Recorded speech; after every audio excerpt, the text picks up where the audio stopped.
Transformers 1 is directed by Joshua Cooley, the same person who directed Toy Story 4 and the original Inside Out, and is about Optimus Prime and Megatron before they became their title characters. In this movie, they go by Orion Pax and D16, two mine workers without the ability to transform.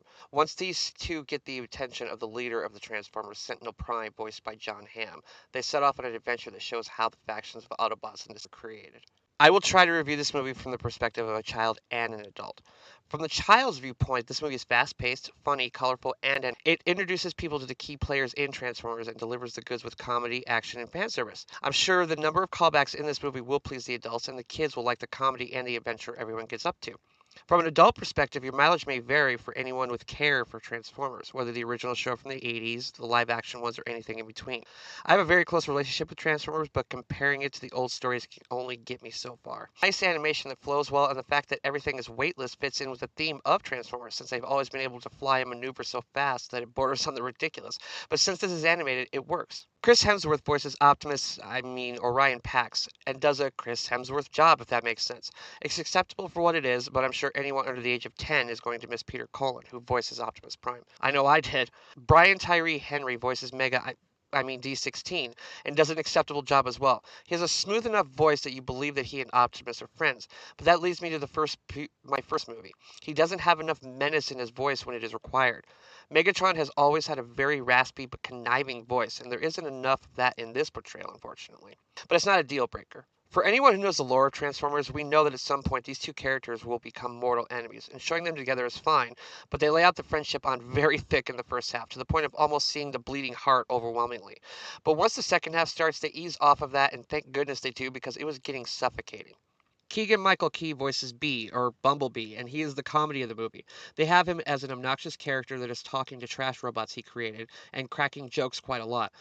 There's a joke about Badassatron that is so dumb, but I must admit that I laughed when there's a scene where he keeps repeating it, and the third time he says it, I just laughed. It's one of those jokes that makes you laugh despite itself, if you know what I mean by that. There are some characters that I loved seeing, and they weren't just fanboy placements. They made sense in the structure of the plot, and I really enjoyed that. Down to the bottom line here, the first half is bad, but the second half is fun, energetic, and exciting. During the first half of the film, I was getting vibes of the Borderlands movie and the Garfield movie from earlier this year, and not in a good way. But once Alpha Trion, voiced by Laurence Fishburne, shows up, the movie started to get better. I think the reason I am mixed on this movie is because it plays like a buddy cop movie for about 65% of the runtime, and I just don't see Transformers as a buddy cop film. What I think made Transformers so successful is that going in, you immediately knew who the good guys were and who the bad guys were. We saw them fighting each other while they were expositing their backstories to get us to care about them. And this movie expects us to start at zero and follow these two friends whose relationship begins to fall apart. It doesn't have any fighting action really until the second half. The Transformers to me always started on the ground running and put you in the action and wanting you to spend about 45 minutes watching these characters get involved in the I'm not even supposed to be here situation just seems incompatible for the Transformers to me. But maybe that's just me. I will say that my biggest complaint in the film, without getting into spoilers, is that they had a perfect moment late to play the song The Touch by Stan Bush. And they didn't pull the trigger, and that really bummed me out. That song is as iconic to Transformers for a certain generation as Starscream is.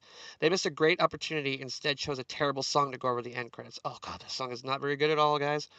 Oh, and stay for the entire end credit sequence because there is more.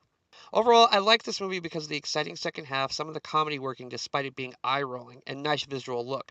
If you have kids, take them to see this movie, but then please show them the 1986 original film. I give Transformers 1 a marginal 3 stars out of 4.